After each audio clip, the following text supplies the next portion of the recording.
নমস্কার। এবার জানাই মীন রাশির ক্ষেত্রে যেমন হতাশা, বাধা, দুশ্চিন্তাগ্রস্ত, মানসিক চিন্তার ডিস্টারবেন্সেস অনেক রকমভাবে থাকবে, কিন্তু মেষ রাশির ক্ষেত্রে একদম অনেকটা ভালো।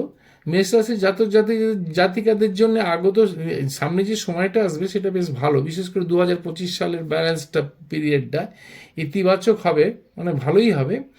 আর বিভিন্ন গুরুত্বপূর্ণ পরিবর্তনও হবে। আপনি অনেক কিছু সাকসেসের দিকে এগিয়েও যেতে পারেন। তারপরে যেহেতু তিনটে গ্রহ, শনি, বৃহস্পতি, রাহু, চারটে গ্রহ, রাহু, কেতু সব নিজেদের স্থান পরিবর্তন করবে, যেটা মেষ রাশির পক্ষে অনেকটাই শুভ প্রভাব ফেলে দেবে। আর্থিক দিক থেকে বলতে গেলে আপনার আর্থিক লাভের মাধ্যমে আপনার শুরু হবে বছরটাই, আস্তে আস্তে আর্থিক দিকে উন্নতিও হবে। প্রথম দিকটা না হলেও আস্তে আস্তে যত মাস যাবে তত উন্নতির দিকে এগিয়ে যাবেন।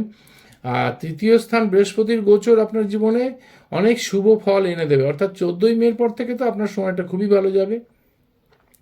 এবং মেষ রাশির জাতক জাতিকাদের হচ্ছে বিভিন্ন বছর, যেমন 16, 22, 26, 16, 22টা বেশি ভালো। এই বছরে তাদের পক্ষে সময়টা খুবই ভালো।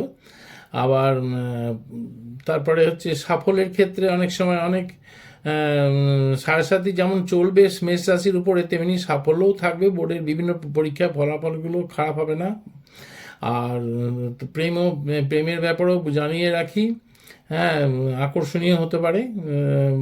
প্রেম মানে ভালোবাসার ক্ষেত্রে একটা মোহ তৈরি হতে পারে, তারা তাদের ভালোবাসার মানুষটাকে আরও বেশি ভালোবাসতে পারে। আর মেষ রাশির জাতক জাতিকারা নতুন কাজ শুরু করার জন্য তৈরি থাকুন, আগামী দিনে অনেক নতুন কাজ শুরু করতে হবে। এবং বছরটি, আগামী মাসগুলো খুবই গুরুত্বপূর্ণ হতে চলেছে, সাফল্যের দিকে এগিয়ে যাবেন।